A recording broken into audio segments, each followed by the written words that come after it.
Bye-bye. 21-year-old Dana Anthony is suing her former live-in boyfriend, Ryan Anderson, for his share of 2 months' rent and for half of a lease termination fee. Miss Anthony, the defendant was your boyfriend. You signed a 1-year lease on an apartment with him. He moved out prior to the termination of the lease. You want him to be responsible for certain fees and rent. Yes. Mr. Anderson says that you made it impossible for him to live there, and that's why he moved out. Is this the new boyfriend? Yes. Stand up. I have a few questions for you. Last name is? Talbert.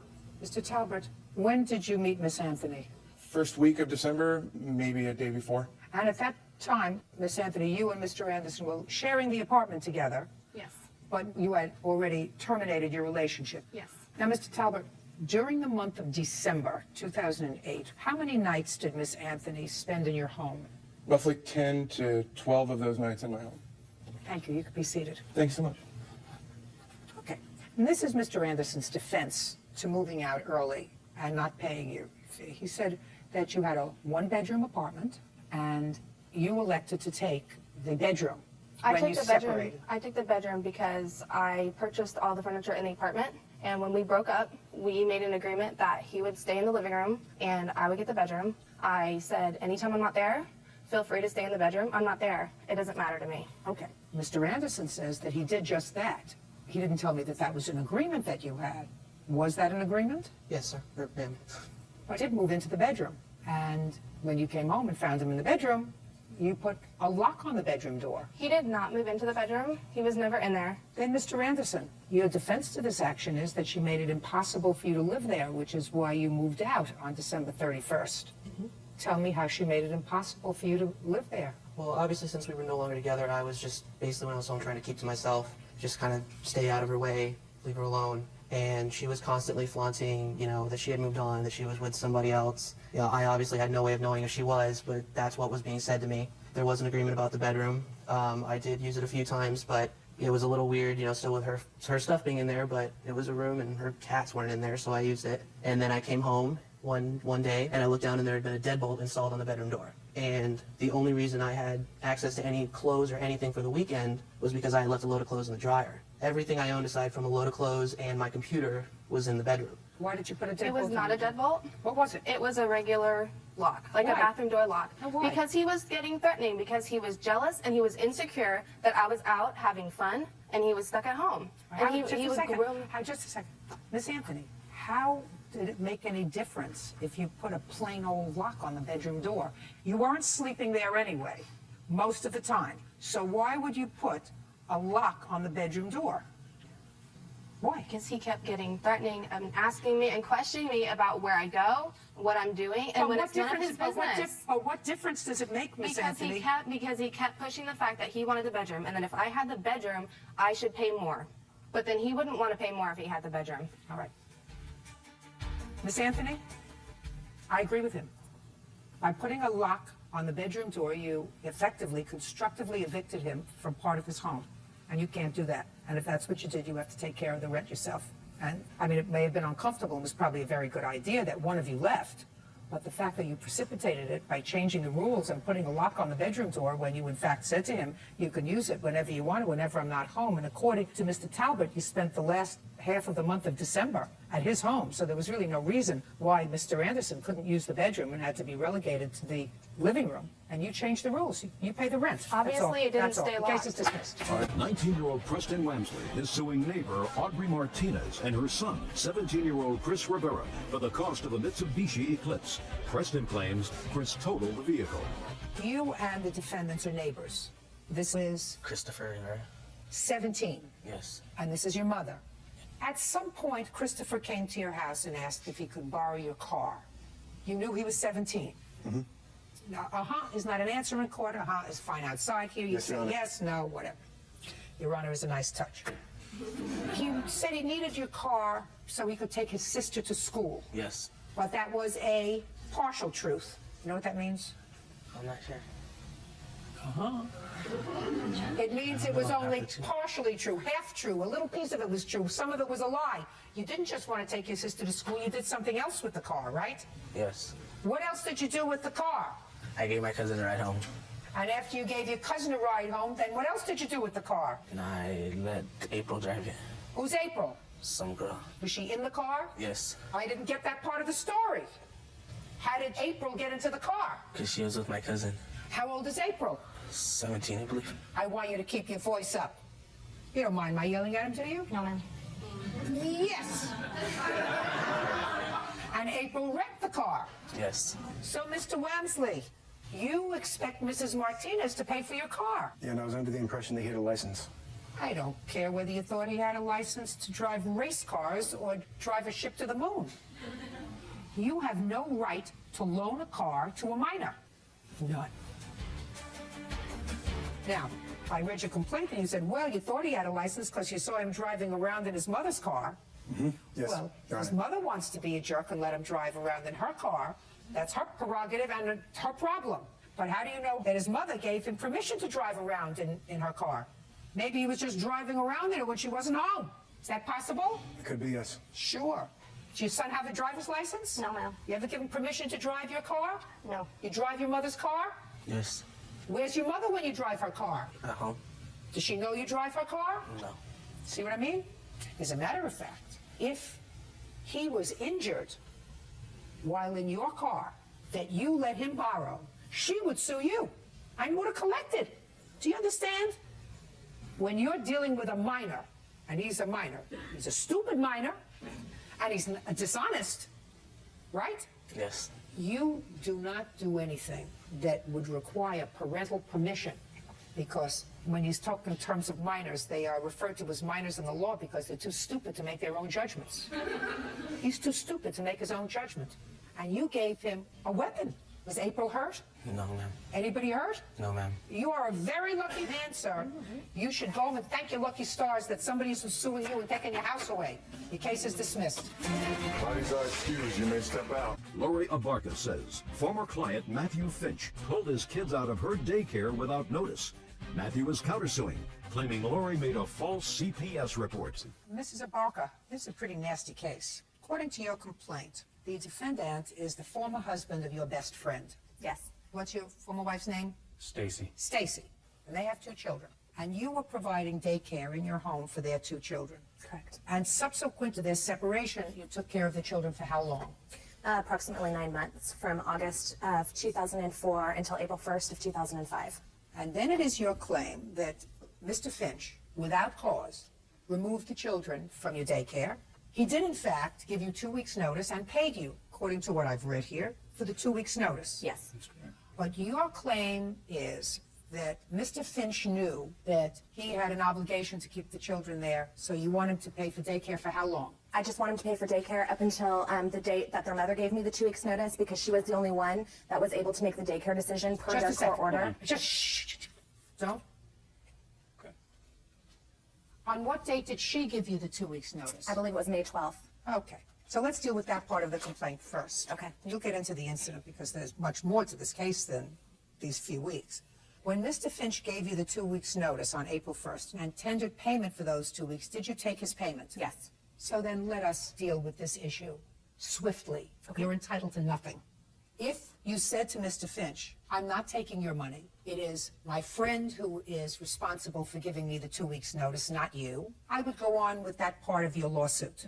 But since you took his money, I'm not entertaining any money for April or 2 weeks in May. Now let's move on to the next part of your claim.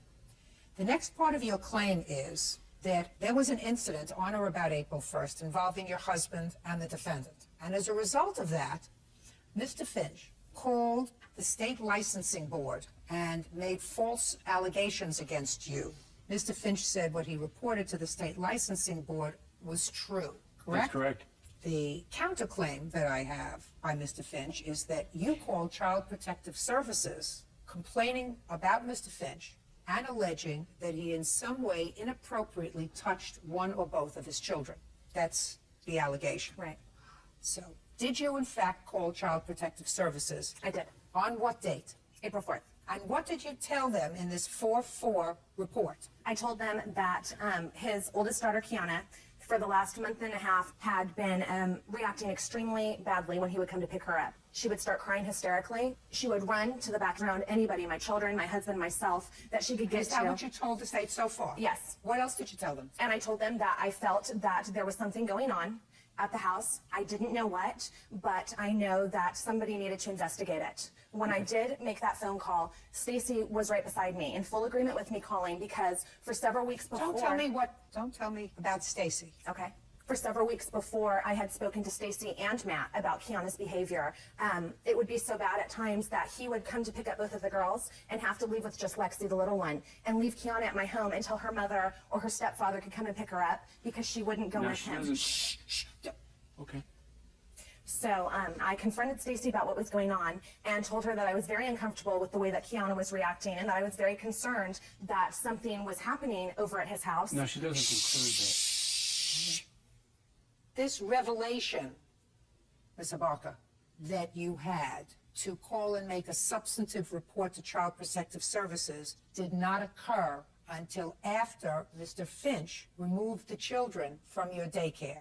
Is that correct? Yes and no. Yeah.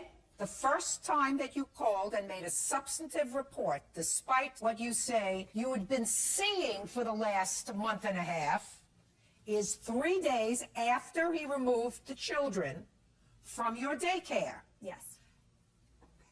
There's certain hard data, and then there's certain soft data. Your conversations with your friend Stacy is soft data.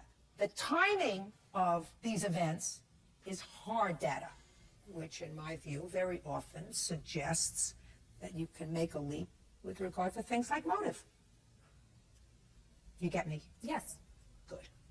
Now, did you subsequently go to the family court with regard to her allegations of abuse? Yes, I did. And was there a hearing? There was a hearing. And subsequent to the hearing, was your time with your children diminished, supervised, increased? Stayed the same. We were sent to family court counseling after that. Who was? Me and my ex-wife. Just the two of you? Correct. And did you both go to counseling? I requested private mediation. I figured 1 hour with the family court services was not efficient. Time to handle this situation, and therefore I was granted time to get a private mediation. And as a result of the mediation, what happened? My time was increased To what? to 50%. It had been previous to that, how much? It was only 37% time. Subsequent to the call to Child Protective Services, was your daughter subjected to a physical examination? Yes, both daughters were. And I do have the report here. Can I see it, Would you like to please? see it? For both daughters. Their mother requested it when she took them for those exams. It wasn't CPS court ordered. requested It wasn't court ordered or anything through CPS. Stacy called and made those appointments. Listen to me, madam. What you're giving me is hearsay. The objective data is you made a report. As a result of that report and subsequent to that report, these children were subjected to physical examinations. That was precipitated by your call. And if their mother had seen signs that she felt were untoward, she could have taken the children without your call to Child Protective Services. Your call to Child Protective Services inspired this action. Now I want to know what happened April 1st. Okay. April 1st, Matt calls me probably around 5 o'clock, letting me know that he's on his way to pick up the girls. And how many days a week had he picked up the children? He picked them up at least 85% of the 9 months that they were with me, because their mother would work nights and evenings and stuff like that. How old are your children? They're 6 and 8 now. So now he came to pick up the children on April 1st. He had called me and let me know he was coming to get them. And, As I do every day. Listen, if you interrupt again, it's not going to go well for you. Do you understand? Yes, ma'am. So far, you don't feel as if I'm favoring her, do you? Not at all. Then keep your mouth shut until I look at you and ask you a question. Yes, ma'am. Good. Go. his phone call was that he wanted to change his payment dates on the way over. I said, no, we're not going to change them. They're in a contract. You've signed it. This is the way that it's been for 9 months. And he got very angry. No, just a second.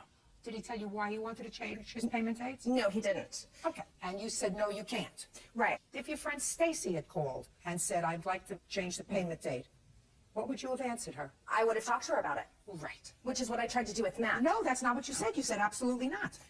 Okay. That's what you just told me. Well, I'm you're just right. repeating your words. Well, no, actually, he called me and told me he wanted to change the payment dates. And you I just told said- me, you said absolutely not, you have a contract. And I said to him, well, your payment's due today. And he then told me that he wasn't going to pay me when he came to pick up the girls and got angry and started yelling at me. And I said to him, you know what, Matt, you have a contract with me. These are the same dates you've always made payment. Continue. Don't speak to her! And it's not your job to tell her to continue. Do you understand? Yes, ma'am. You keep saying, yes, ma'am. Is there something wrong with you? Do you have problem controlling yourself? Not at all. Well, it seems to me you do. Go ahead. He got very hostile with me on the phone, yelling and screaming. No, so you I were said, hostile. Well, no, You were hostile. it was a reaction to him. You know what the big mistake was? What's that? The big mistake was choosing you as a daycare provider. When you have a best friend who is divorcing her husband and there are bad feelings that exist between the two people, to have someone as a child care provider who is aligned with one of the parents is a monumental mistake. Monumental. Because you are emotionally invested in his ex-wife and her welfare, not emotionally invested in his welfare. And that comes through loud and clear. Having said that, we will move on. So he came to pick up the children.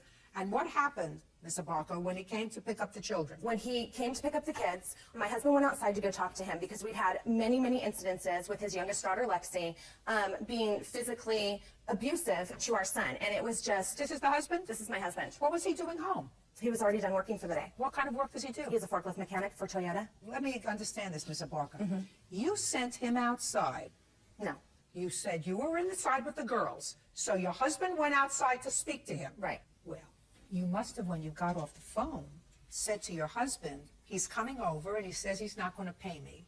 Got to discuss that with him. And you have to discuss with him his daughter's aggressive behavior, right? Yes, I spoke to him about the phone call with Matt and about the incident we had just had with Lexi and Cole on Matt's way over to come and pick up the girls. Well, why don't you tell me about the incident between your son, who was how old?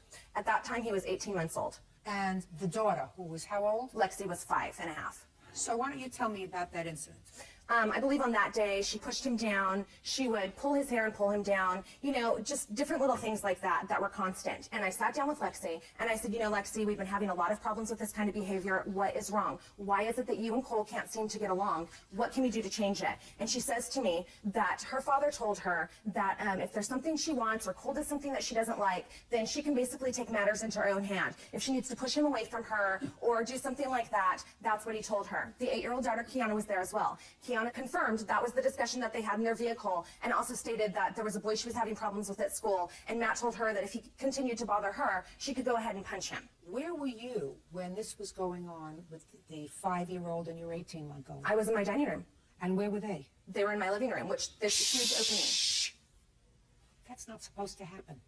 It's your responsibility if the 5-year-old pushes down the 18-month-old. It's your responsibility because you are providing inadequate supervision of the children. I don't care whether you agree or not. Children are children. That's absolutely Exactly. correct. Absolutely correct. And Right. a 5-year-old may push down an 18-month-old, and an 18-month-old may pull a 5-year-old's hair. Right. Or may take something away, and the 5-year-old says you can't do that. Absolutely. You just answered your own question. Lori Abarca claims former client Matthew Finch owes for daycare fees, defamation of character, and a false police report. Stand up. All right. Mr. Abarca, you tell me what you said to Mr. Finch when you went outside. I walked up to Mr. Look at me. Finch.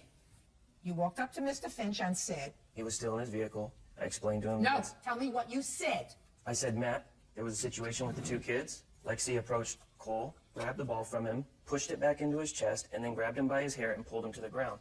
When Lori confronted Lexi about it, Lexi explained that if she felt somebody was picking on her, it would be all right for her to go ahead and do something back, retaliate. Okay.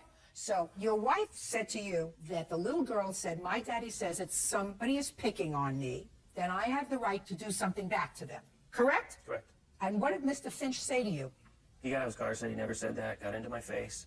I explained to him, would you please not allow Lexi to retaliate, that if she has a problem, she needs to go to Lori. I don't appreciate our baby being pulled down to the ground by his hair, and that conduct is not okay. Mrs. Abarca, I have 11 grandchildren. I've seen them all playing around together. If one of them, who's 5, gets annoyed at one of them, who's 2, because they pulled something out of their hand, they'll push them. That's not cause for World War III. No, you're right. That I just agree. happens. I agree, but All right. it was much more severe than that. And I have statements that I've written to Matt for suspensions, breaking down the situations. I believe I Just gave you a second. copies of all of those. Why did you give them to Matt instead of Stacy? Because Matt was the one that came and picked up the children most of all the Mr. time. Barker, this was your best friend's children. Right. Are you telling me that you didn't get on the phone in the evening after each of these instances and say to Stacy, listen, Stacy, we really have to talk about the girls. Absolutely. I'm having trouble with the girls. Yes. And what did Stacy tell you? That she was in full agreement with everything I had. They knew Lexi was having aggression problems. She was getting in trouble at school almost, and they knew that it was something that they needed to work with. So And the that's what, reason- just a second, so that's what your best friend told you? Right. So what did she do from the time you started to tell her about the problems with the girls and the time that he finally removed the children from your daycare? What had your friend Stacy done? Lexi would get in trouble for various different instances. She would go home and be grounded, that kind of thing. I'm asking you whether her mother ever took her to a therapy session, whether took her to a counselor. Just give tried me a to. yes or a no. Matt refused to let her go to Just a counseling. second. Just give me a yes or a no. Well, it's kind of a gray area because she wanted to take him to counseling and Matt refused. You should never have cared for these children. Never in a million years should you have been involved with these two children with the attitude that you have towards him. In any event, you called the state and reported what you considered his aggressive moves toward you. That's correct. Is that correct? That's correct. You had every right to do that. Exactly. He did it on April 4th, 3.5 days afterwards, and after he saw Stacy at court filing papers. Are That's they when he open went on the down. weekend? Just a second. Are you asking me a question? No, they're not. Are you asking me a question? They're open on Friday. You too. You should never have cared for these I children. agree. I I definitely never learned have my gotten lesson. him involved in taking your complaint outside to him, complaint that just happened to have been made at the same exact time that you had just had a telephone altercation with him about payment. Sit down. I'm not aggrieved at all by Mr. Finch's conduct in reporting your husband's conduct to the state. I'm letting them come out and take a look at what's going on in your house, because based upon what you told me, there is inadequate supervision of children. They didn't. I'm speaking in your home, based upon what you just told me. What really burns me is your motivation for calling Child Protective Services about this father. That's what really burns me, because it was clear to me from reading the timeline in this, your motivation. You chose not to report the problems with the child generally. You chose to identify Mr. Finch as the possible perpetrator of a problem. That's not, I told them the entire situation. I want to tell you something, Miss Albaka. I don't believe you. And the reason I don't believe you is Stacy still your best friend? Stacy and I are Ah, yes. that's why I don't believe you, because you would not have called Child Protective Services on your best friend. There is a difference between him calling the state, and the worst thing that can happen to you is you could be investigated, and they might not give you a license to care for children in your house. And you calling Child Protective Services, and by innuendo, suggesting something inappropriate's going on. It was very subtle. And I've seen and heard over the course of 35 years that subtle innuendo that suggests that a father is in some way inappropriately touching his children, which causes all kinds of red lights to go on with Child Protective Services. And your motivations were just that, judgment on the counterclaim for $5,000. That's all. Cheryl Wells says her estranged son-in-law, Richard Sharp, owes for half the cost of his wedding. Richard claims he to pay. What is all that stuff? This is stuff that I brought that I don't have actual receipts for, just to show you that. What is it? It's the Unity candles, some temple decorations that we made, the candle stands. All right, could you do me a favor? Could we get rid of that? I don't need all that stuff. Where do you want me to put it? All right, put it on the floor. Okay. Thank you. Ma'am, take this stuff, put it on the floor, please. Thank you. Perfect. Ms. Wells, this is what the case is about. Mr. Sharp is your soon-to-be ex-son-in-law. He and your daughter had a very short and unpleasant marriage, and it is your claim that he had agreed to pay for half the wedding. The loan lasted longer than the wedding. Correct. Now they're going to get a divorce, and you want half the cost of the wedding, which was, you say his half was $7,000? Correct. Mr. Sharp said, listen, I never agreed to pay for a big wedding. So, Mr. Sharp, this I assume is your soon-to-be ex-wife? Yes, ma'am. How long were the two of you dating before you decided to get married? 4 months, Your Honor. What? 4 months. And whose brilliant idea was it to get married? Mine, Your Honor. Could you speak up Mine. a little bit? I'm old. I have. Mine. Did you give her a ring? Yes. How much did you pay for it? I want to say about 200 and maybe 34 bucks, 40 bucks. What kind of work do you do? I work for Sun Cruise Casino and a gambling boat. And how much do you earn a week? I make 8, but I bring home like 7. 700 a week? every 2 weeks. Okay. When your daughter came home and showed you the engagement ring and told you that Mr. Sharp had asked her to marry him, what did you think? I didn't approve of it. I didn't like it because they didn't know each other that long. But Well, that's a good judgment on your part. When you saw the engagement ring that he bought your daughter, what did you think of it? I didn't have any thoughts. I mean, Did you think that he wanted to get her the best possible engagement ring he That could? he possibly could, Listen, yes. listen to me. Did you think that he wanted to get her the best possible engagement ring he could afford?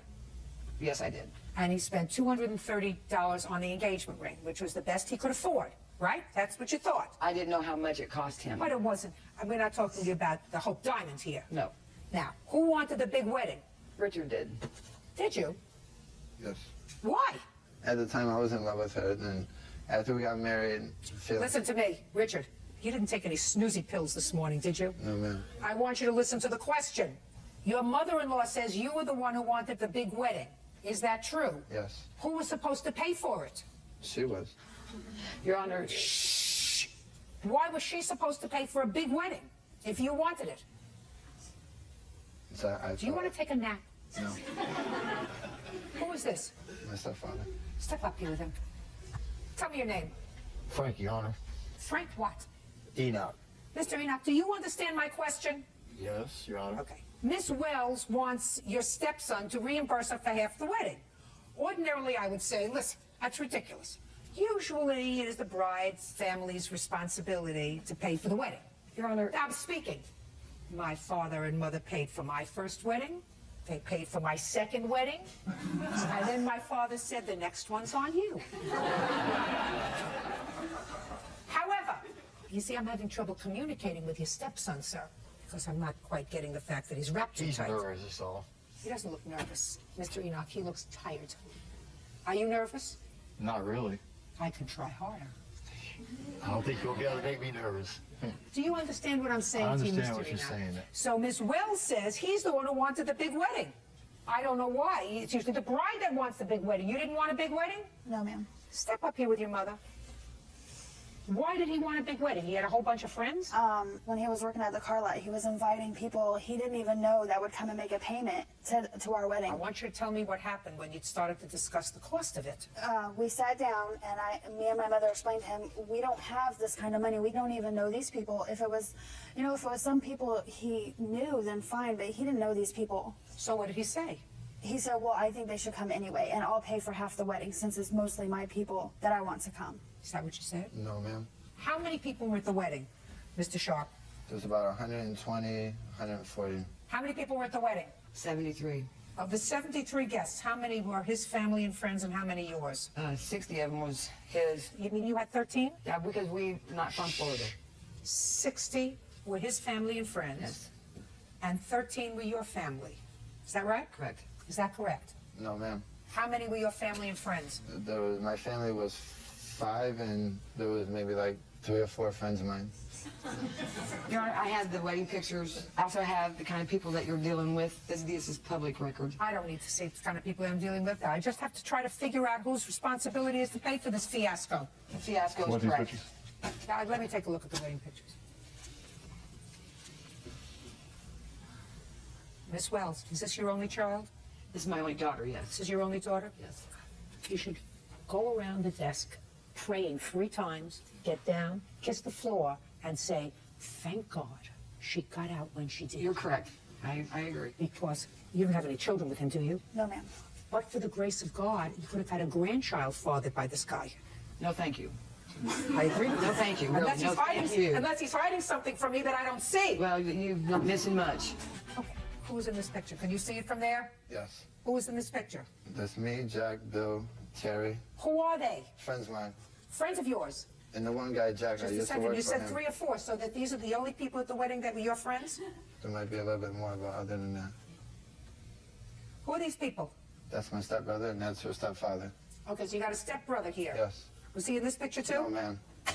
These people come with their significant others, or they come stag? They came with others. With others? They came with the. So you got to do this times 2, right? Yes, ma'am. That's more than 3. Even you could tell that, right? Yes, ma'am. Madam, it's clear to me that he had certainly more than 3 or 4 people at the wedding. So what you're telling me is he said to you, these are the people that I want at the wedding, the friends that I work with? Not friends that he works with, but he was working at a car lot, and people that would come in to make their payments that he would talk to just to make their payments, he would invite to our wedding that he did not know. Your Honor, I had to finally put a stop to it because this list was like 300 people. Who was supposed to pay for all these people, all these strangers? I felt that I was gonna pay for them, but as soon as she said she put a stop to it, I said, okay, never mind then. All right. Now, where were they married? At the Ramada Inn. Had you taken the Ramada Inn before or after you had this discussion with him about inviting too many people to the wedding? I'd already talked to the Ramada Inn, and then when he kept adding the No, I want you to make sure you give me the honest answer. You had gone to the Ramada Inn, you have to give them a deposit and reserve the date. Correct. Had you done that before you had the discussion with him? Yes, but he kept adding to the list. You don't have to repeat it. I understand what you're saying to me. So you had already taken the hall, and initially he was not going to pay for half the wedding. That's according to what I'm gathering now. It was not until after he started adding all these people. No, Your Honor, that's not correct. He agreed to pay for half the wedding. No, we went to the... No, I don't believe that, Miss Wells. But that is Listen to me. not... Miss Wells, I don't believe that. I don't believe that somebody who buys a $230 engagement ring makes a knowing decision to pay for half the wedding that, according to you, cost $14,000. I wanted them to elope. I offered to give them $2,000 so I didn't have to pay for this big wedding. He had already agreed to... Now you want to talk to me? Yes. Good. Now I'll hear you. But make sure you're telling me in a loud, clear I voice. did not agree to pay for half of this wedding, Your Honor. Well, tell me what happened. What happened is, I started adding people to the list, and she said, no, I can't afford all these people to come, Your Honor. So I said, okay, well, we'll stop all them people, because who even knows if half of them people are going to show up? Your Honor, that's not right, because I even paid for his probation. He was supposed to pay me that back as well, and he has not even done that. And her daughter paid her back out of that with her income tax money, Your Honor. Just a second. So what you're telling me is you were on probation, you had certain fines, Yes, ma'am. and she paid your fines With her income tax. because you didn't have the money. Yes, ma'am. Okay. So how could you reasonably expect him to pay $7,000 for a wedding when he couldn't even pay his own probation fine? We paid his probation off so he could get off by the beginning of February for our wedding. You working? Yes. Pay your mother back for this wedding. No way. Pay your mother back for this wedding. I've paid her half of the wedding already. I don't believe that he agreed to pay you for half the wedding. Didn't, Your Honor. I don't believe that. Your Honor, he did agree to pay for that wedding. Do you have that in writing someplace? I don't have papers for that. You should. You're dealing with Well, someone who is a no. convicted felon. It would seem to me if someone agreed to pay. Your Honor, he I'm goes to church speaking. every Sunday. I'm speaking. I have to come up in my mind, if he agreed to pay you, which I doubt, but let's say he said, I'll pay for half the wedding. Any legitimate and reasonable expectation that this person who spent $200 for an engagement ring and couldn't pay his probation fines was going to be able to pay for a $14,000 wedding. What was the nature of the felony that you were convicted of? Sales and possession. Sale and possession of what? Cocaine. How many times? Twice. 2 different arrests? Yes. That means you got caught twice. Yes. That doesn't mean that you sold only twice. It means you got caught twice. I got caught twice. Well, then you are smart. Yes, ma'am. Pretty smart. Because Well, not pretty smart for selling drugs. But you were pretty smart. You did it a few times and you didn't get caught, right? I should have done it at all. I asked you a question. Yes. Just a second. Don't tell him what to say, Mr. Enoch. I think he understands me pretty well, sir.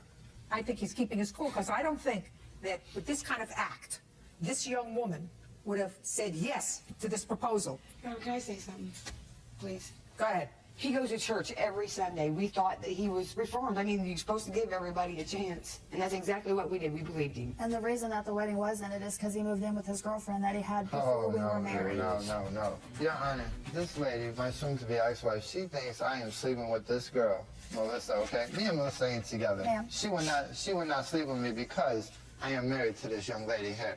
And I gotta respect So that you've woman asked for her that. to? Listen to me. I just wanted to hear him talk because so far I've had monosyllabic conversations with him, and I wanted to make sure that he was more together than he was presenting. I'm speaking more together than he was presenting to me a moment ago. I do not believe that he agreed to pay for half the wedding. It's unfortunate. And my advice to everyone out there is don't spend an awful lot of money on first weddings. Wait for the second one. They usually hold out a little bit better. Your Honor, I'm he sorry, did Miss Wells. agree. So I don't believe it. That's all. Ils ont excuse, mais stop out. Terry Mellinger is suing her son's former friend. 20-year-old Kenny Scott for a loan for a motel room. Is this your son? Yes, ma'am. How many children do you have? Just the one, sir, ma'am. Doesn't he have long pants? He does, Your Honor, but he just flew in from Tucson where he's working out in the field and he's staying in a motel, so he has limited access to clothes other than his work clothes. Could you bring a pair of long pants? But I just... I mean, he's not going to the beach. I know, and I apologize. I just wasn't thinking. Ms. Mellinger, this is your complaint. Mr. Scott is a friend of your son's. Are you wearing long pants? Yes, I am, Your Honor. According to your complaint, the two of them went off oil drilling something, got a job someplace, and they were rooming together. And according to you, you made a loan to Mr. Scott in the amount of $500 because he was short on cash. Stand up on your own 2 feet with your long pants, Mr. Scott. Mr. Scott says that you sent money, but you sent money at your son's request to your son. There was never an agreement by him to pay you back. That's your defense. Yes, Your Honor. This is your mother? Yes, this is my mom, Charlotte. Okay. Where did you go to work, Mr. Scott? Well, at the time we were stationed in Nevada, and then the following hitch we were supposed to go down to Tucson. And where is your home? I live in Spokane, Washington. How old are you? 20. Were you paying your own way when you went to do this oil drilling? Yes, I was. You paid your own rent? Not at home, no. I'm talking about when you lived with him, when you were working. You were living together, correct, in a motel? Correct. Who was paying the bill? He was. Why?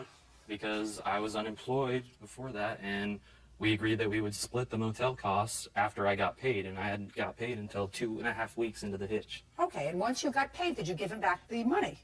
No. Payments, and... Am I scaring you? Am I scaring you? No. That's too bad. I must try harder. Now, you went to live with Dustin and you had an agreement, and your agreement with Dustin was, quite reasonably, that you would go to this place where you could both work and make a good living, make some money, and that you would split the room. But you didn't have any money. Right. So what Dustin does is he calls his mother and says, Mom, Kenny doesn't have any money. So I'm going to need some money to tide us over. We talked about this agreement before we even left town. I said, I'm going to be broke. I'm going to not have any food. I'm going to need some help. And? He didn't help me with food or anything. He just paid for the hotel room, gave me a place to sleep. Who paid the rest of the money? Your mother? My mom had wired me some money for How food. much did your mother wire you? No, don't look at her. I'm asking you, how much did your mother wire you? $200. About $200. And I'm sure your mother has proof of that, right? Yes. Right? I Western Union the money and tried to get the receipt from them, and we didn't have time to get that. Baloney. How much was the motel room? Well, the first one we stayed at was a little higher price. How much was the hotel room? It's about $25 a night. And how many nights were you there? The first one we were there maybe about 4 or 5, and then we switched over because that hotel was run down. Stand up. No, I can't stand to look at your knees. Over here. $25 a night. What was the second room? Second room was the same. $25 a night, 25. And how many nights in total were you there? The second room? Both rooms. Both rooms. Dustin? Okay. The first hotel was about 5 days, and the second hotel about 21 days, and the second hotel, something like that. So you worked a total of 26 days? Yes. $650 plus tax, right? So it probably comes to close to $800. Did you, in fact, give Dustin back $400? No, I didn't, Your Why Honor. not? Well, it was told to me that I owed his mother. I did not owe Dustin. You owed somebody for half the motel room. I realized that. So my question is, why didn't you pay it to either Dustin or his mother? I started to pay it to his mother. You did? She agreed that $100 a month would work, and I gave her $100 good. cash. Right. And next thing I knew, I had a letter in the mail saying we're going to court. Did he give you $100 in cash? Yes, ma'am. He did give me $100 in cash. Did you write 2 checks to Mrs. Mellinger Yes, I did. on an account that didn't have any money? Yes, Your Honor. Don't encourage him. He did the wrong thing. You're 20 years old. When you have a debt in this world, you're supposed to repay it. You're not supposed to take money from strangers and then make them enemies by not paying them back. Do you understand? Yes, I do. The quickest way to lose a friend is to loan the money. I want you to remember that forever. Oh, well. If you're a good guy and you lend somebody money, you lend a friend money, there's only one thing that I know for certain. You're going to lose that friend and you're going to be the bad guy. That's a lesson your mother should have learned a long time ago. Your Honor, I told Dustin that time and time again, but I'm in the guilty one here. Well, you're the guilty one. I Because didn't here's do a what I young man normally do. who has a mother. If he needed money, he should have called his mother. Right. Judgment for the plaintiff in the amount of $400. That's all. Victoria Klaus says former tenant Kelly Stafford moved out owing for rent. Victoria also claims Kelly vandalized the home. Miss Klaus, you own a rental property, and the defendant was a tenant of yours for, according to your complaint, about 5 years. Yeah, she was a former friend first and then tenant. But she was a paying tenant for 5 years. What was the rent on the house? $630 a month. Nope. What was the rent? It started out at $590, and then it went up halfway through the 5 years to $620. Well, that's not much of an increase over the course of 5 years. It is your claim that when she left, she owed you some rent, and also that when you went there after she moved out, the place was a disaster. Yes. Costing thousands of dollars in renovations. Yep. Ms. Stafford says that she left in mid-April of this past year. She, in fact, gave you rent for half the month of April in cash, and that she left the house in fine condition. She doesn't know what happened, but certainly she left the house in fine condition. When did you pay your rent, Ms. Stafford? At the beginning of each month? Yeah. That's not true. Just a second. Don't interrupt when I'm asking her questions. And you paid, according to you, in the last part of the tenancy, $620 a month. Yes. How much money did you give Ms. Klaus for April? $310. Well, you can't do that. Okay. You have to pay for a month's rent. If you choose to move out in the middle of the month, that's your prerogative. But you can't pay for a certain number of days unless you have a previous agreement to do that. And we did. We talked at the end of March. I told her that I would be moving on the 15th, and she said, "You're kind of leaving me in a jam. That's not fair." She's absolutely right. Right. And I told her, and I said, "You know she's what, there's absolutely nothing right. I can do." I said, "I can do Shut it." speaking. Don't speak over me. You told her at the end of March you were going to be moving out April 15th, so you gave her no notice. There was no lease. But you gave her no notice after. Okay. So let us say I believe you that you gave her $300 in cash. Did she give you $300 in cash? Yep. Then you owe her $320. I gave her $310. Okay, then you owe her $310. Already. Because you can't dictate to her that you're going to be moving out at the middle of the month and you only owe half a month's rent. You owe the entire month's rent. Okay, because she told me that she agreed to that. That would be fine. I don't believe that at all. I didn't even have to ask her. Okay. Once she says you're leaving me in a lurch by giving me no notice at the end of March, she's not going to say, well, I'm going to be real nice to you. You only have to pay me for half a month. Okay. Try to play it straight with me, Miss Stafford. I'll be much more amenable to listening to what you have to say about the destruction of the house if you don't fib at the very beginning. I'm not fibbing. Yeah, sure you are. Because something doesn't make sense, it's not true. Okay. And if you call a landlord, but you've been a rent-paying customer for 5 years, and you say, I'm not giving you any notice, I'm not giving you 30 days notice, I'm not giving you 60 days notice, I'm moving out in 2 weeks. And the landlord says to you, gee, that's really not nice of you after all this time. I've been very good to you, I've given you minimal rent increases over the course of the 5 years. You know, you could have at least given me an extra 30 days notice. You're not giving me any notice. And then she's going to turn around and say to you, and you only have to pay me $310.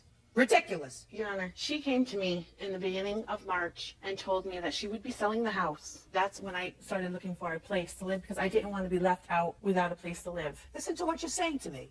She gave you notice at the beginning of March that she will be selling the house. Not that she sold it and you have to be out in 2 weeks. So start to prepare yourself. Absolutely, and I did. And I asked her how long it takes to sell the house. She said, I will be doing it through a paper where he would be paying my mortgage, and then at the end, I will just sign the house over to him. It wasn't going to be through a whole real estate or nothing Did like she that. give you an answer about how long it would take? No, she did not. Oh, okay. All right, so now we have $310 that she owes for the month of April. Now, what date did you move out, Miss Stafford? The 15th. 4/15. And you say you left the house in good condition? I did. Okay. When did you go to the house? I went there on Tuesday, the 19th. You moved out on the 15th. On the 19th, tell me what you saw. Well, first, can I just step back 2 days? On April 14th at 7:30, we still had not received any rent at all from them. I sent my husband over there at 7:30 at night. She opened up the door to him. He asked her for the rent. She said his exact words were, I'm not sure if I'm paying you. I'll have to wait and talk to my husband because she's mad over whatever rumors she heard, and shut the door in his face. I went there the next day on Saturday to ask for the rent because she said she would only deal with me, not my husband. I went there. And that is when we got into the discussion of why she said she was upset about some rumors that she had heard at a diner that I was working at, and that's why she wouldn't pay me. And I said to her, I said, you can't just get mad at me over rumors, and I'm not going to get into any of that. This is between me and you. The diner is completely separate. I said, I'm not telling you you have to move right away. You know, it's going to be 3 months. By the end of this conversation, it lasted almost 2 hours. You were in the house? No, she came outside. She was very, very angry, and I could tell she did not want me inside. But by the end of this conversation, she promised me, she looked me face to face and promised me she would give me 30 days notice and that she would give me the full month's rent. And I never heard from her again until I knew the property was empty. When the property was empty and the cops were there is when I said to her... What date was that? The cops were there on the 4/18. On the 18th? Yep. And Miss Stafford was there? She wasn't there at first when they got there. I was there. I had noticed the damage, all the disgusting stuff that was done inside the house. So you were actually inside the house on the 18th, not the 19th? Right, I was inside the house on the 18th. That's what the police report is for. Okay. And I went in and I saw all the damage, and first thing I did was call the cops for a police report because the place was Can I see it? completely trashed. I've never seen anything like that in my life.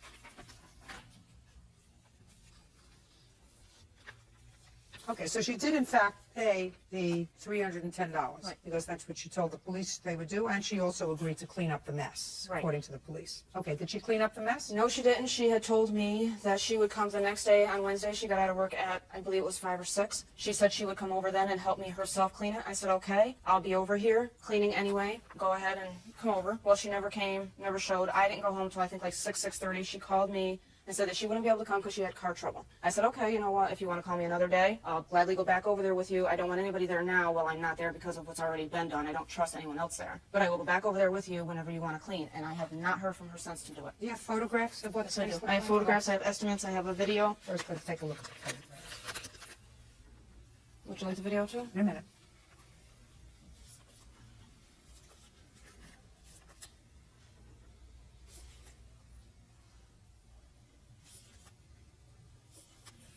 Would you show these to the defendant, please?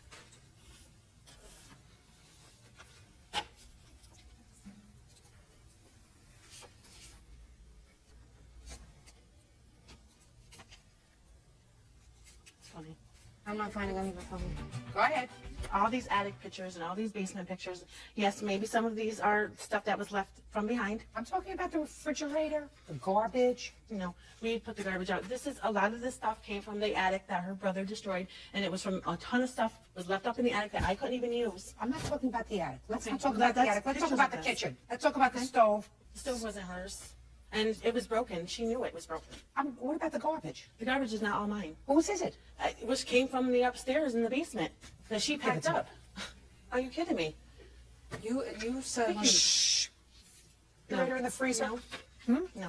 Food in the refrigerator in the freezer was yours.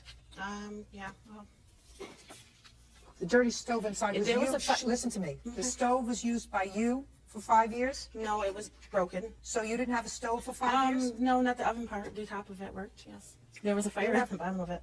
When you say that somebody else's stuff was in the basement, whose stuff was in the basement? Her brother had lived there previously before I did. There was stuff in the basement from him. All of his That you leftover left stuff. there, and just a his- second, that you left there for 5 years? She brought a dumpster over there and we did clean out. I helped her personally clean out a ton of it, but yes, there was still some left in there. And so what you're telling me is this mess down here was her brother's stuff that had been there for 5 years? Absolutely. Okay, can I see the video, please? The water on the basement floor is from our washing machine being moved. That I can admit to. No, that's not But- true either. No, that is where there was a carpet and it was so badly contaminated with urine from cat smell that I had to replace it, and egg yolk that someone egged and candle waxed the inside of the entire house, up and down all the walls. That stove that was not the same stove that was in there. I've gotten her 2 stoves since then and 2 refrigerators. That one she chose to have because her father gave her. That's a busted out window in the kitchen, busted out one in the back door, which she said her son put his hand through when he was running through the house. No, I said my son accidentally bumped into the, when he was your running son into did the house, whatever he did. he accidentally hit it, and I told you that 3 years ago, and you said you would fix it. Why didn't you fix it? She told me she would do. And Why didn't you fix it? That's exactly why I didn't, because she told me it wasn't his son. I'm asking a question. So if your son did it, so why didn't you fix it? This is graffiti that is written all over the garage by her husband and his band, complaining about neighbors because the cops were called several times due to complaints. Well, you of don't know who noise. wrote it. Well, it's got their names on it. We didn't do that, Your Honor. Do you think she did it to her own property? No, I don't believe that she did it to her own property. And she also told me that she didn't believe that I did it either. And she told me that I was the last one there, so I was the one that she was going to blame because I had no proof that it was anybody else. So I took pictures. There was broken windows as well. Pictures of the house that she promised to put siding and to paint. I've lived there for 5 years and she's done nothing. We're not talking about whether you chose to stay at a place that didn't have new siding for $600 a month. So- Listen to me quietly. Is what you're saying that the destruction to the house was between the time you moved your things out and the couple of days and she saw it? Yes. Well, how do you think somebody got in there? I believe through the broken window. You do? Yes, I do. You do. That's your responsibility. You should have fixed the broken window. No, just not that window. The window on the side. Not the one from the door. The window on the side of the house. That I can... Is what you're telling me, madam, that you lived there for 5 years and nobody vandalized the house, but in 2 days after you moved out, in 2 days after you moved out, somebody chose those 2 days to come in and do all those things to the house? Is that what you're suggesting to me? I am. And my mom was there to clean on Easter Sunday, and she cleaned the whole place with my husband. She did all the cleaning. And when I went in there on Tuesday... She didn't do a good job. Well, I went in there on Tuesday... You didn't do a good job of cleaning. I didn't do a perfect job, Your Honor, but the garbage was out, the eggs were not there, the other things that Vicky is claiming, such as, excuse me, I'll stand, such as the ceiling fan being broken and everything else, that was not there at the time. Maybe I didn't do a perfect job cleaning. It's not my responsibility to clean up after my daughter. I keep my own place clean. But the destruction itself was not there. Some of the more destructive things were not there, okay? That's all I can say. Maybe she didn't do it. Maybe her did it. I don't know who did it. I don't either. But it was done during her tenancy because she was there during the month of April. During the month of April, she is responsible for the house. She was responsible for paying rent for the starting April 1st in the amount of $620, and she was responsible to see to it that the house was kept in a reasonable state. Now, who is this person over you? This is the neighbor that lives across the street from where Kelly resided. When I went in and I saw how much damage was done, I was very distraught. I came out, I was on my cell phone, I called the cops, was back and forth. She was on her way out to work at the same time. She used to live there when I lived there. And she came over and she said to me, Vicky, what's going on? Okay, step up. Tell me your name. Jacqueline Bergen. Ms. Bergen, what do you know about the condition of the house on or about the 15th to the 18th of April? Well, over the weekend of the 15th, Kelly and her husband and them did move out of the home. On Tuesday, it was probably approximately about 4 o'clock in the afternoon. I was backing out of my driveway. Tuesday is what date? April 17th, I believe it is. Okay. And I was backing out of my driveway, and I had seen Vicky over there in the driveway. She was walking up and down the driveway. She had her cell phone, and I'd gone over and I said, hey, Vic, I see your tenants had moved out over the weekend. So Vicky had asked me, she goes, did you see the damage to the house? I says, no. She goes, will you come in with me? I said, sure, and I walked through the whole house with her. She used to have a stepdaughter that lived there, and her, Kelly. And my daughter and her daughter used to hang out. Her daughter's name was Brianna. And a lot of that stuff in that attic belonged to Brianna. We found shoes that had Brianna's name written down the side of them.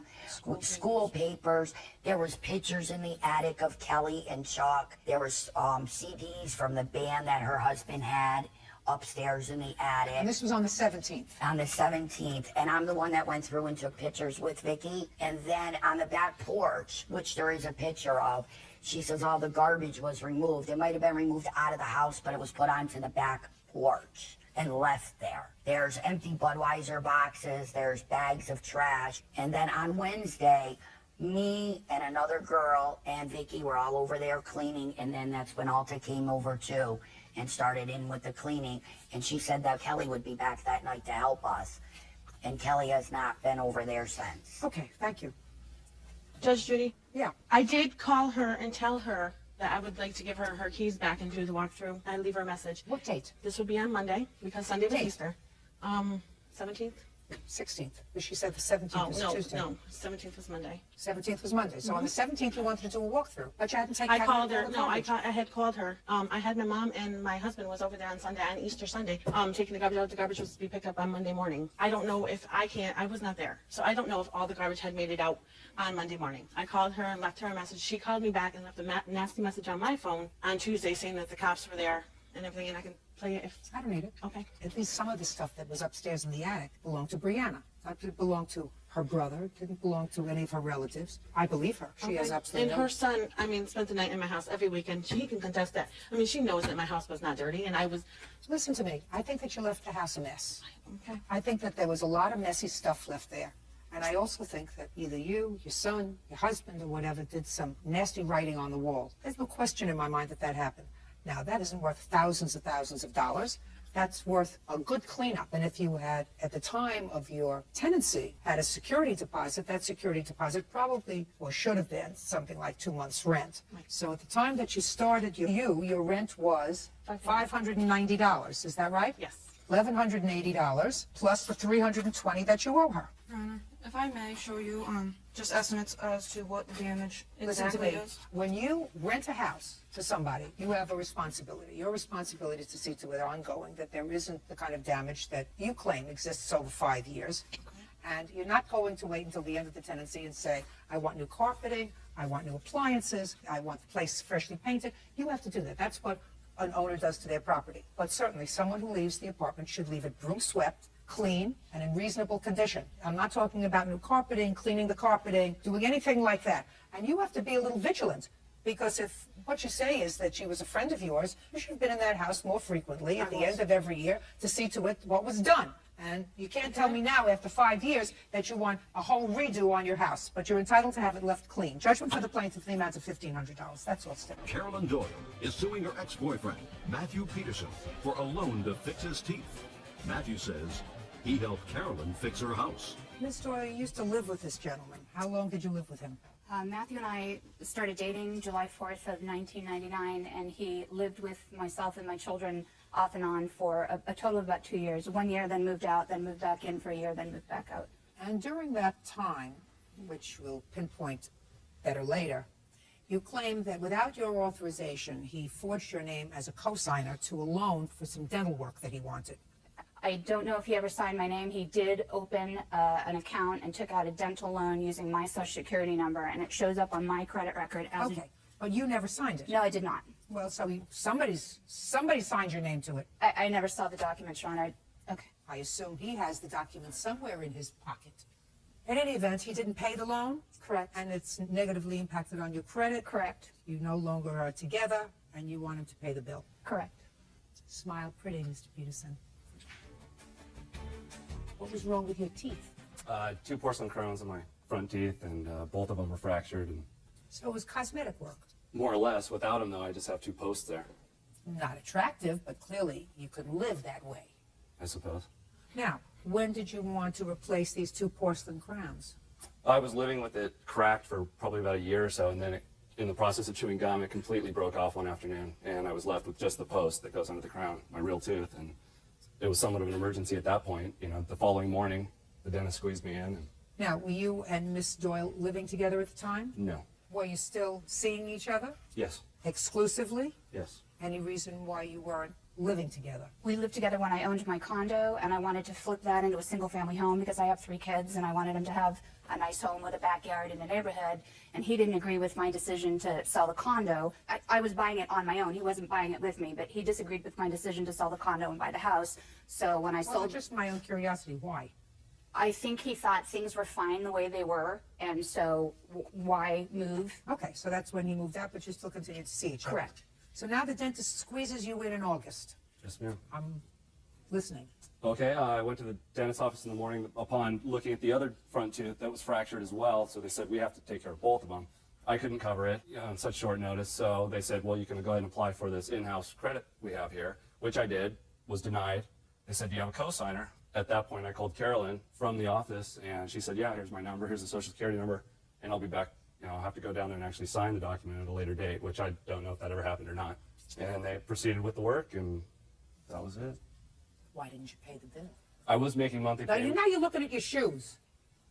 I made the first couple payments, and then I came late on one. She said, I can't have this affecting my credit payments, and then she said, let me just pay off the whole loan, and you can just pay me. And then when we ultimately ended up breaking up, walked out, and that was the end of that. And I had done considerable amounts of work on her house, remodeling, fixing it up, Which painting. I paid him for. Please don't interrupt. I'm sorry. And I just kind of figured the whole thing was a wash. It was easier just to get out of each other's lives and move on. So you mean you stuck Miss Doyle, who is a single parent, raising 3 children, with bills for your cosmetic dentistry? I mean, you expect me to accept that, sir? And you think that I am not going to humiliate you in front of 10 million people? Go ahead. Upon our last conversation when I left, I was served with papers days later, so there was never any opportunity to discuss any kind of payment plan. She never asked me for the money. Why should she have to ask you for anything? How old are you? 32. You work? Yes, ma'am. You have children? No. So whatever work you do, you just manage to take care of yourself, Correct. right? Now, what about Miss Doyle? Does she work? Yes, she does. And she takes care of 3 children? Yes, she does. And she runs a house? Let me ask you a question. When you were living in the house, did she have household help? No, myself. Did she have, yeah, I know how helpful you are. Did she have household help? No, Who did the laundry? she did. Who cleaned the bathrooms? She did. Who had a full-time job? She did. Who had 3 children? She does. Who had 2 cracked porcelain crowns? That's me. Are you embarrassed? When you lay it out like that, yes, I am. Well, if your mother didn't lay it out for you like that, I'm going to lay it out for you like that. How much was your dental work? All said and done, approximately $2,700. How much of that did you pay? About 300. What kind of car do you drive? Ford truck, What year? 2000. Were you making payments on it in 2004? Yes. Were you paying rent in 2004? Yes. You get where I'm going? Yes, I did. Peterson. Anything else you want to say? I'd like to add just the extent of the work I did around her house. It was a verbal agreement. Let me ask you a question, Mr. Peterson. I just asked you a few questions. When you were living together, did you take a shower? Yes. Who cleaned the bathroom? She did. When you were living together, did you change your underwear at least every other day? Yes, ma'am. Who did the laundry? She did. You But not my, exclusively. You get my drift? I get your drift. I won't even go into other more intimate details, sir, but I can almost guarantee you this. Believe me, you got the better end of the bargain. She knows what I mean. So do most of the other women. You owe her $2,400. Pay it. Thank you. Kristen Schumacher is suing family friend, 25-year-old Evan Graham, for the balance on a boat. Evan says Karen sold him a piece of junk. Ms. Schumacher, you sold the defendant a boat. I did. Defendant was somebody that you knew? Yes. And you had an arrangement, he gave you a deposit, and he took possession of the boat. He was supposed to pay you the balance in a week or so. He never paid you the balance. You want the balance on the boat. Correct. And Mr. Graham says that he relied on your friendship, that this was a good boat. It ended up being a lemon, and you ripped him off, and he's not paying anymore. Yes. How old are you, sir? 23. You work? Yes. What kind of work do you do? I'm a plumbing company. Very good. So you're in business? Yes. You deal with contracts, is that right? Yes. When did you buy the boat, sir? It would have been the end of August. Give me the date. August 18th. And that's when you agreed, right? Correct. Yes. What was the price you agreed on, Mr. Graham? $3,500. So there was an offer to sell the boat and an acceptance of the price, correct? Correct. Was this a verbal contract? Yes. And you gave her a deposit? Of $800. And you took possession of the boat? Correct. And then what happened, Mr. Graham? I bring it out to the lake to test drive it, and I want to run. Why didn't you make an arrangement with Ms. Schumacher for a test drive of the boat before you bought it? Because she was a family friend, so if there was any problems, we could work it out. Who said that? It's an assumption. What did So, you do with the I boat? bring it to a mechanic, spent $1,200. Just a second. Did you take it out on the 18th? Or did you take it out later? It might have been the 19th, I don't remember. Was it the 18th or the 19th? He purchased it on the 18th. I tabbed and licensed it for him the morning of the 19th. Then he took it from the property about 10 a.m. in the morning, I believe. On the 19th? On the 19th. When did he call and tell you he was having trouble with the boat? On the 20th. Okay. And you took it to your mechanic, you put in $1,200. Mm-hmm. Correct. And you were satisfied that it was done? Yes. So you took it back to the water. When? It would have been roughly about a week after I purchased it by the time he was done the work. So the 27th. Yeah, roughly. So I bring it back out, and now with it running correctly, I hit the throttle, and the whole transom with the motors mounted to almost broke right off the boat. Mm-hmm. And the gas tank came completely disconnected and spilled gas all over the floor of the boat. Mm-hmm. So I'm in the middle of the lake with a boat full of gas, and the transom's completely cracked. When was the last time, Mr. Graham, that you drove this boat? Early September. No, I'm talking about before you purchased it. I've never drove the boat in my life before I purchased it. You purchased the boat. You waited until the boat was titled in your name till the next day. Then you came and got it. You had trouble with it. You buy a used boat. That sometimes happens. You took it to your mechanic. Your mechanic had the boat for an entire week. And I'm not prepared to say that whatever he did to the boat had no causal connection to what the trouble was that you ultimately had with the boat. I don't know, quite frankly. All I know is that you and Ms. Schumacher had a contract, and you have to abide by the terms of that contract. Do you understand? Not completely, no. Well, I tried to explain it to you in the most simplistic terms I can. Would you like me to use monosyllables? No, maybe you could explain the part about if you have a contract and she says it runs good and it's structurally sound and it's not. Doesn't that void a contract? You have a writing that says that she is selling this boat in good running order, no mechanical problems, and you're buying the boat contingent upon that? Do you have No, that? it was a verbal contract. Your verbal contract is the simplistic one, Mr. Graham, because if I were to ask her whether she tells me that she guaranteed to you when you purchased that boat that she said it was structurally sound and mechanically sound, what do you think she's going to tell me? Your Honor, I did tell him the boat was running well. You told him it was running well. The last time you rode the boat was when? the summer before, which would have been the end of August, last week in August. So you hadn't driven in it That's right. for It 1 was- year. Right. It was parked for the winter because it's a small ski boat and you don't take it out in winter. The last time you rode the boat, was it running well? Ran fine. Did you know the boat had been sitting there for a year? Yes. Out of the water? Yes. Mr. Graham, you owe her the money. Judgment for the plaintiff in the amount of $2,200. That's all. 26-year-old Lauren Wilson is suing former roommate Natasha Safai for destroying her clothes and other belongings.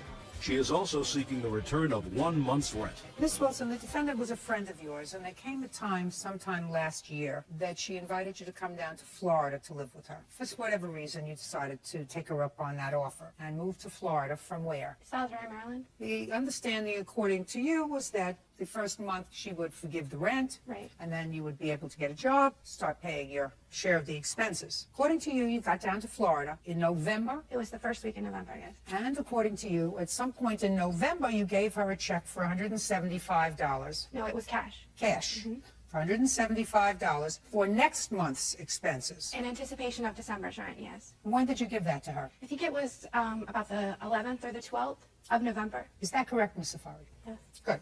So mid-month, you gave her rent towards December. Right. And then you had a falling out. When was the falling out? It was pretty much steadily. We were just bickering all the time. What was the date she told you to leave? It was the 16th of November. And at that time, she told you that you had 24 hours to get your stuff out. Right. Is that right? Yes. And you claimed that when you finally were able to get all of your stuff, some had been destroyed. Yes, With a bleach, lot of it. had been destroyed, and some electrical items that you brought had been placed outside on the front porch, and by the time you got to get them, they were gone. Right. Ms. Safai says that she did not destroy your property, and she put out the property because you did not come within 24 hours to get your property. She wasn't keeping it in the house, aside from the fact that she thought you were staying home all day, fooling around with her boyfriend. Right. Which is why you told her to leave. Yes, this. Right? Yes. What made you think she was fooling around with your boyfriend, Miss Safai? Because a roommate that I had staying there that was getting ready to move out was also home during the day, and she was informing me that Lauren and my ex-boyfriend were spending a lot of time together during the day in the room. They were also making phone calls back and forth to each other. So did you confront your boyfriend? Yes, I did. What did he say? He said that it wasn't true. But I trust the girl that, had been my roommate. So how long did you keep the boyfriend after you had her leave? A few months. We're no longer Why together. did you kick him out? He wasn't living with me. Kick him out of your life is my question. Why kick her out? Why not kick him out? I did eventually, just not at the same time. Why?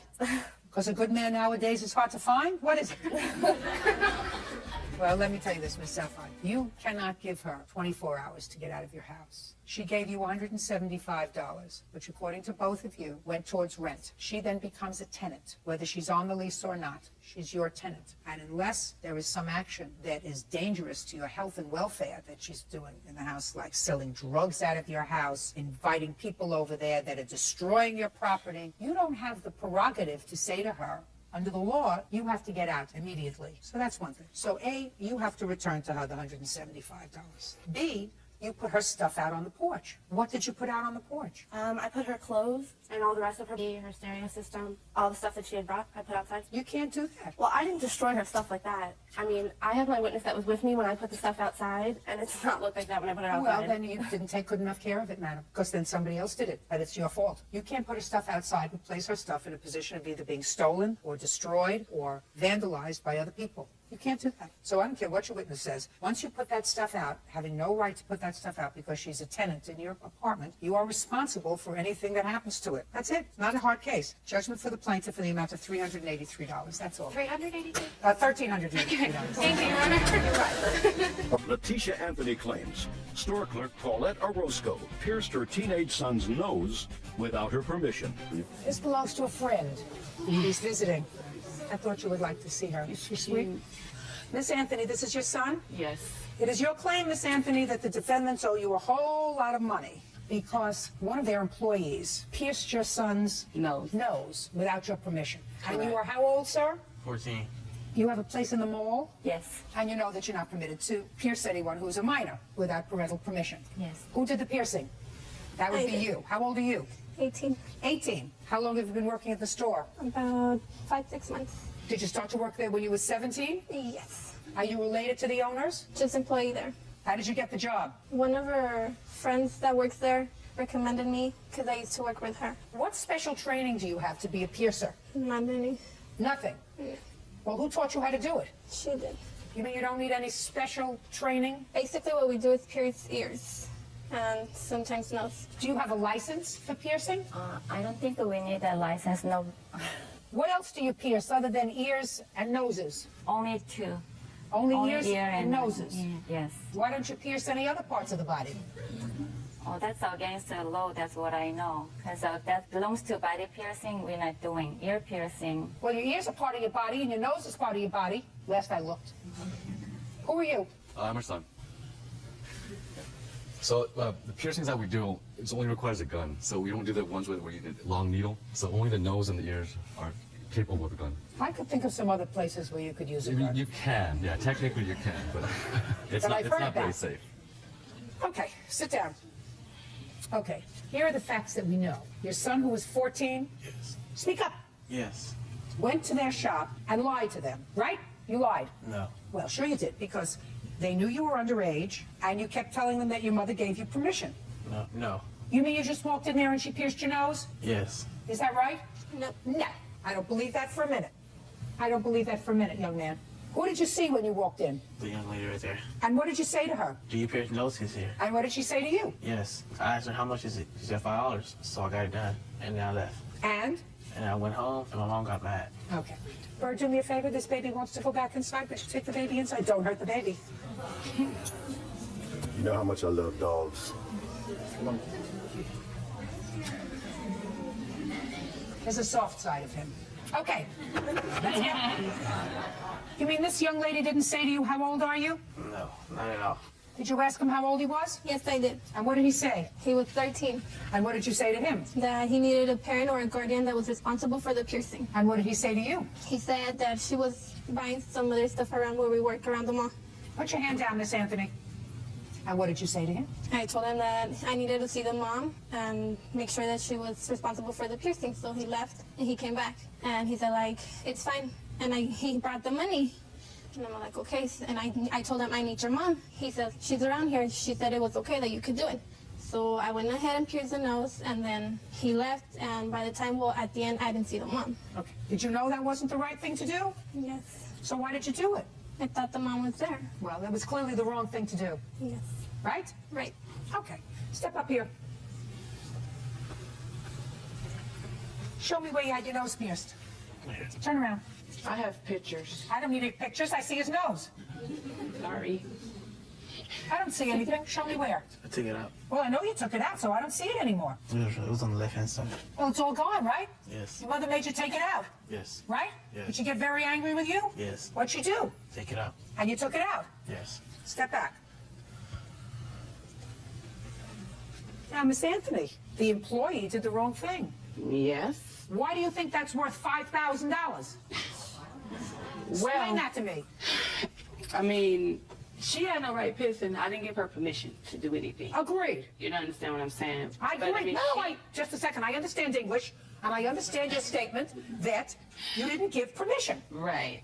Right. You have a 14-year-old boy and an 18-year-old employee, and he goes in there knowing full well that he doesn't have your permission, full well that he doesn't have your permission to have his nose pierced. So he did the wrong thing, and they did the wrong thing. My question to you is, he has no mark on his nose. He wasn't injured in any way. He had no infection whatsoever. You were very, very fortunate. There is no damage at all other than the fact that you were aggravated. You explain to me why his misdeed is worth $5,000. Well, I mean, I was upset for a while. I mean, I couldn't sleep. I mean, you couldn't he sleep? had pus coming out of it. That's why I took the pictures, and I have a police report. No, show me a medical report that it was infected. Actually, you know what? To be honest with you, I went to go try to get it, and at the same time, when I took him to the doctor, he was having an asthma attack at the same time, and the doctor she did look at it, and I went to try to get the paperwork from the doctor, and she told me that... Don't tell me what she told you, that's hearsay. Well, she... Don't tell me what she told you, that's hearsay.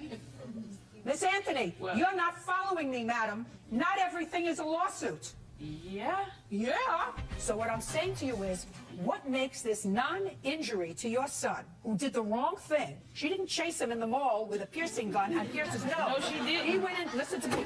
He went into her store. They did the wrong thing. They didn't follow protocol. You're absolutely entitled to say, you did the wrong thing. I want my money back, and I want you to pay me some sort of damages for the medical bill that I had as a result of this. But what makes you think this non-injury is worthy of a $5,000 lawsuit? Well, I mean, she was wrong, and she lied and said he was 13. He was 14. It happened on his birthday. He had just turned 14. Well, maybe he was slow and didn't remember. Maybe so. I don't know. But that's not my question. What difference does it make whether he was 13 or 14 and it was his birthday? What makes it worth $5,000 is my question. The negligence and the stupidity that they did. You understand what I'm saying? I mean, it was just uncalled for. But what I'm trying to explain to you is, yes, he probably was negligent. I mean, he went in a store just like you said. He did that. But, I mean, it comes to a point in time, little kids at his age do certain things they're not supposed to. That is true. But, I mean, the way she talked to me when I went to go talk back with her after she did the piercing. Well, what did you tell her? I told her, I said, you pierced my son's nose. And she said, yeah, I did. I said, he's only 14. As a matter of fact, today is his birthday. He was 14 to that day that she did it. I heard you get off your peach. And I talked to her and I said, well, why did you do that? She said, well, I told him to go. Something she was telling me, they was both She was talking. telling you that she told him to go and get his mother. No, both of them was talking to me at the same time. What did you tell them? I told them that I was going to take them to court because Did you demand money? The courts told me to go. No. Don't tell me what the courts told you. The courts don't speak. The courts don't speak. Judges speak. You weren't before a judge. Yeah. So courts don't speak. You tell me how much money you demanded from them when you went into their shop. I went in there and I asked her, I believe it was $3,000, I believe. $3,000? Yeah. You went in and asked for $3,000. What did she say to you? She said, oh, no. She did. She said, I'll give you $5 back. And I said, $5 back? What did you give me $5 back for? Because I gave her $35 for a chain that I had made for him for his birthday. And I paid her for his chain, for his name, and she gave me the receipt. Then she snatched the receipt back out of my hand, and I'm like, I need my receipt. And she was like, well, I'll apologize. She was real snotty to me. Just a second. So you've been in that shop before? I bought jewelry from her. Why do you say that with an attitude, madam? No, I didn't asked say you. with an attitude. I said to you, you've been in the shop before. The answer is yes. Yes, I have. How many times? Maybe 2 or 3. Ever been in the shop with you? Not with me, no. So the first time you went in there, which was the same day that he had his nose pierced, you said you wanted $3,000. No. You told me, listen, Miss Anthony, you just said that you went in there and you said he's only 14, today's his birthday. You told me a moment ago that he went in there on his birthday. So it was the same day as he had his nose pierced. Yes. Anything else anybody wants to say to me? Yes, what is it? Yeah. It was actually, she came in and she initially asked for $7,000. And then she said, my mom said, oh, we don't have that kind of money. Oh, okay, God, I'll settle for $3,000. He wasn't even there. Sit down. He wasn't Sit there, down. Your Honor. I don't care if it's, listen to me, Miss Anthony, I don't care if it's $7,000 or $3,000. I don't know where you're operating from, but your son had no injury whatsoever. They did the wrong thing. You're absolutely entitled to something for your aggravation and inconvenience. For your aggravation and inconvenience, you're entitled to $250. Judgment for the plaintiff, that's all. Beverly Schoonover says neighbors Christy Hicks and Neighbory Lillard owe for vet bills and damages to her home. Beverly claims their 3 Rottweilers went on a rampage.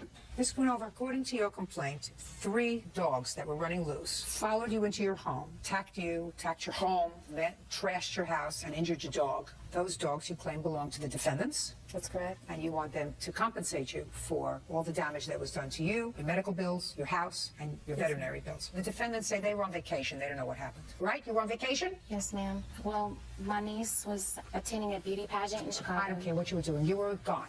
We were gone. And your dogs were home? Yes, ma'am. And got out? Yes, ma'am. Tell me what happened, Ms. Schoonover. Well, there was a storm, and on what date? I believe it was August the 3rd. I don't know. Don't ask me. I don't know where I was yesterday. I'm sorry. It was August the 5th. Go ahead. Okay, there was a storm. I went outside. At the end of my driveway were electrical wires. So the officials had arrived, and they were telling me to stay away from the wires, stay away from the wires. All of a sudden, someone yells, smoke, fire, call the fire department. So all the people went running up in our neighbor's house, just not a 1/10 of a mile on the other side of the road. Lightning had struck their attic. And everyone went, and I couldn't go. I couldn't go because there's the pasture fence and there's the electrical wires. So finally the smoke got so bad, I just had to go inside. I went inside, and when the smoke cleared, I came back out. Well, in order for me to see that house, I had to go all the way to the driveway, down to the end of the fence. And I'm standing by the fence, and I look at the wires, and I think, they tell me to stay away. So I turned around, and when I turned around, there were 3 Rottweilers. One on each. You have 3 Rottweilers? Yes, ma'am.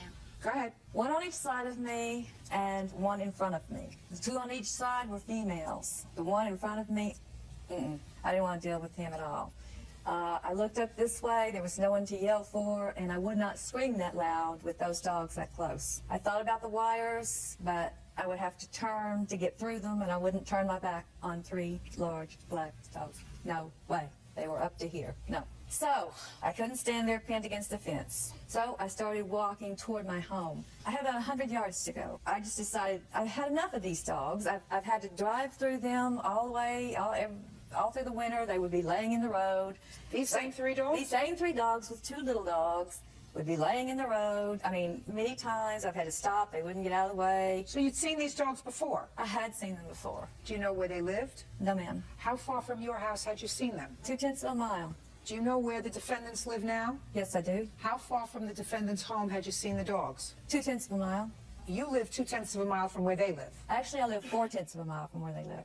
And you saw the dogs 2/10 of a mile from their house? Yes, ma'am. So sort of in the middle? Yes, ma'am. Lived in the neighborhood maybe 8 years. How many other families in the neighborhood own 3 Rottweilers? At least 2. Name them. I don't really know their names, but there's a Gaines family that's in the back of the subdivision across the street from us. And also up the street, there's a man that owns 2, not 3. I asked you, how many people in the neighborhood own 3 Rottweilers? Not any that I know of now. Then that's the answer, sir. Don't tell me this one here, this one there. I said, how many own 3? Because your defense is, how do I know they were my dogs that caused all this damage? That's your defense, right? Yes, ma'am. It's getting thin. Okay, you have set the stage. Now what I want you to do is tell me about the damage the dogs caused. And when I reached about 2 feet from my porch, and I looked up, I saw my little dog, and I was like, oh, my dog, oh dear. You know, I thought I could get through the door, but I forgot about the little dog would run out. And as I was thinking that, then all of a sudden this fear started to come over me, and I looked down, and they had surrounded me. I had them all 3 around me. So what'd you do? I prayed. That's what I've been taught to do also. I said scripture out loud. Then what did you do?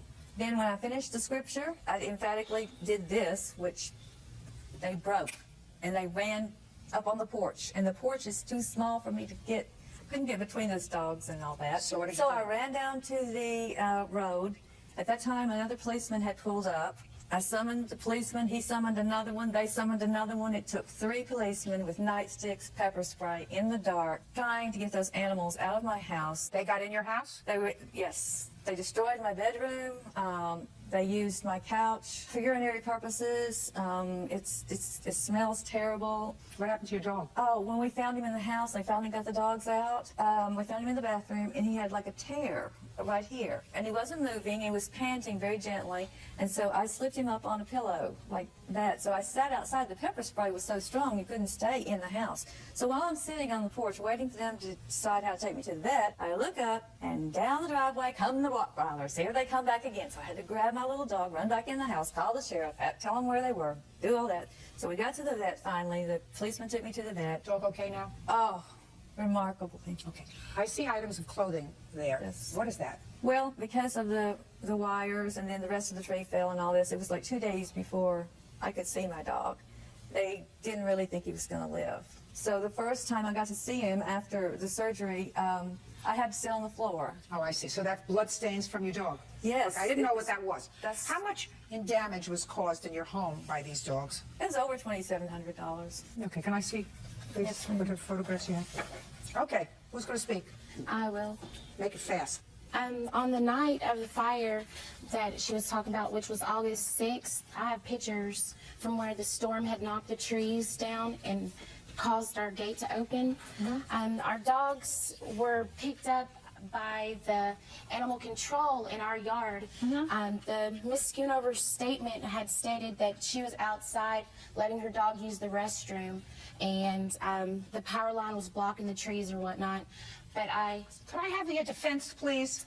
I don't understand how she could pick out our 3 Rottweilers as I just being the asked, who is dogs. this man? Is he your... I'm the owner of the dogs, Your Honor. Listen, I just asked him a simple question. It's clear these dogs travel together. She's seen 3 Rottweilers out loose previously. So it's clear that these 3 dogs were together. You're the only people in the neighborhood that own 3 Rottweilers. Your dogs just happened to be out that evening. Okay, we have a whole lot of serendipity here. Do you understand? Yes, ma'am. All right, keep going. Can I show you the statement from the animal control? Yes, of course. I There, also have the animal control. only 2 of my dogs were out and at large. They were picked up in my yard by the animal control people. Shh. Your dogs had gotten out before. No, ma'am, that was one occasion when I was out in the yard with them. And Listen the to me, dogs- I'm just reading this report that you gave me. They identified your dogs because they had to bring your dogs home before. Put your hand down. That's the report you just gave me. The purpose of that report was to show you that there were 3 dogs loose in the yard that they bypassed in the Listen street to me very that were German carefully, Shepherds. sir. She was shown the German Shepherd. She said that they were not the dogs that attacked her dog. Correct. But she also stated that the dogs... She was shown 3 German Shepherds. If she was going to make a mistake, why wouldn't she make a mistake and say, these are the 3 dogs? There are 3 dogs. She knows a Rottweiler from a German Shepherd. They were with her for a long time. Listen to me carefully. You can't give me a report and say to me the report is only for one purpose, to show you that there were 3 German Shepherds out. They have brought back your dogs who were out unaccompanied before. That's outrageous. Not she. Your dogs. No, Miss Beverly Schoonover had stated that it was so smoky outside from the fire. The house was right in front of her house that caught on fire. I have the paper, the Daily News Journal that I want you to listen to my statement. I'm listening, Your Honor. Put on your listening ears. I said this report indicates that your Rottweilers were found outside by animal control before. Yes or no? Not by animal control. They were Police officer. Strike No, ma'am. animal control. Say, There was never a police report even filed on this. We tried to get a police these statement. people, There listen to was me. no Listen statement. to me. The only thing that saddens me is one of these dogs was put down after this evening. Is that right? That's Yeah, what... because that's they didn't what- pick it up. They said they would be back for it. It's unfortunate from my dog. unfortunate that they have dogs. It's unfortunate that we don't have to have people tested before they have animals. Animals are not supposed to be left outside when you're on vacation, when you're at a beauty pageant, when you're with your daughter, when you're upstairs, downstairs, anywhere else. When you're not home, you have to make adequate provisions for animals to be cared for, not leave them outside. Sometimes bad things happen. Sometimes there's a storm, sometimes there's a hurricane, sometimes there's a flood. And when 2 idiots can't take care of animals, they shouldn't have them. Judgment for the plaintiff in the amount of $2,700. That's all. Linda Banks is suing her neighbor, Herbert Robertson, for accidentally shooting out her windows with a BB gun. Herbert claims he's a better shot than that. Ms. Banks, Mr. Robertson is your neighbor, and it is your claim that he shot out some windows in your home with a BB gun. Yes, ma'am. Mr. Robertson, while he acknowledges the fact that he was shooting his BB gun, said that A, it's impossible for the gun to have pierced the windows of your house because it would have to go through a bunch of trees, and B, it would be impossible anyway because he's a very good shot. And he was shooting at squirrels, and he knows that because he's such a good shot, he would not have missed and damaged your property. Those are your 2 defenses. Is that right, sir? Pretty much. Tell me where I'm wrong. I like to know where I'm wrong. Well, yeah, might miss on occasion. Oh. But, like I said, we're in front of the big tree, so. Okay. Ms. Banks, have you had any trouble with Mr. Robertson before? Yes, I have. With what? About 5 years ago. Stop playing with that, please. It's He is- distracting me, and at my age, nothing should distract me when I'm trying to work. Yes. Approximately 5 years ago, Your Honor, he installed a pool improperly in his backyard, and that pool ruptured, and the water came down my backyard because he lives here and I live here, and approximately 19,000 gallons of water came into my basement. And what I did was I asked him to come over to survey the damage. He did, and his comment was that it wasn't that bad. But because we're neighbors and I tried to handle it civilly, I settled with his insurance company for $1,200, and there was a lot more damage than that, let alone the time. And I asked him to just help me clean it up, and he refused to do that. This time, when I discovered the damage, I said I wasn't going to let it go. Since the incident 5 years ago, I assume that the relationship between the 2 of you has been strained. Yes. What date were you shooting at squirrels, Mr. Robertson, when Miss Banks came over and told you you had damaged her windows? Oh, she never did. Who did? This guy. I mean, I was out in the backyard one day, and he hollers at me and says, you shot my garage window. I said, well, I don't know if I did, but if I did, I'll replace it. He says, don't worry about it. I just wanted you to know about it. And so ever since then, we quit shooting the BB guns. Well, when was this, sir, that you told him he shot out the window? It was the third week of July. His son was out shooting and actually shot over top of my head. How old is your son? 16. Don't you know that you could hurt somebody with a BB gun? If you hit somebody, it'd probably sting. Well, if you hit him in the eye, it could blind him. Probably could. If you hit him in the ear, it could make him go deaf. Probably could. So why do you do it? I didn't. No, why do you let your son play with a BB gun? Well, I imagine there's probably 40, 50 kids in that neighborhood got BB guns. I don't give a rat's behind about 40 or 50 kids. I'm asking you, why do you let your son shoot a BB gun? Because I don't see anything wrong with it. It's my yard. If he wants to shoot a pop can or something in the backyard, that's no problem. This guy's saying he got one shot over his head. I doubt it. How would you know? Because you can hear it coming through the... You can't hear a BB. Mr. Robertson, It's like, when I say something, yes. I mean, it's like we're talking about the swimming pool. 19,000 gallons of water didn't go in her basement. I did go and survey the damage. It didn't look that bad. My insurance company took that. I'm speaking. You see, you may be able. Is this your wife? Yeah. You may be able to interrupt her. Don't interrupt me. No, I was speaking. No. But when I start to speak, Mr. Robertson, you have to stop. That's the, All right. that's the way we play here. Okay. My playpen. That's fine. Good. Can I see the damage to your house, please? Yes, ma'am. I have police reports as well, if you would like to see those. I would. And then also I've included estimates. Good. How many windows? 3 windows, and then the truck windshield. Well, either you or your son have lousy aim, sir. Would you mind asking this man if he did agree, that I told him I'd take care of the window, and he said, don't worry about it. I just want you to be aware of it. Because after that date, we never shot anymore. When you first... Shh, don't answer him. It's like rock damage to me. No BB did that. Yes. Judge Judy, I would like to add, originally, the first incident he did offer to pay. The second incident was August the 11th, the date of the police report. And on the second incident, how many windows were shot out? That's when we discovered the damage of the second additional, the bedroom window, and then the truck window. Got it. Still have the BB gun, Mr. Robertson? Yeah. Still let your son use it? Like I said, nobody shot it since he said I shot his garage window out. Well, you don't know that, sir. You do work, don't you? You do No, work. I don't. You don't work? No. Why not? I'm disabled. What's the nature of your disability? Back. You I've have had a bad 5 back back? surgeries. Really? How can you shoot a BB gun with a bad back? A BB gun? Yeah, how can you pick up a BB gun? Well, how much do you think it weighs? Kind of hard to shoot. Well, it capacitates. It seems to be if you could do this, you could sit at a desk and answer a phone. Well, I'm just saying, I offered to pay for it. He said, don't worry about it. And that was the end of the shooting. He doesn't want you to know. Listen to me. He doesn't want you to worry about it. He wants you to pay for it. There's a difference. I offered to pay for it. Good. Ask my wife. Oh, I won't. She has to go home with you. Well, has you my done made your sincere mind up. condolences. And like I said, I thought you were innocent till you're proven guilty. That's what we just did. No, you didn't. Judgment for the plaintiff in the amount of $1,200. Thank you, Judge. Don't matter.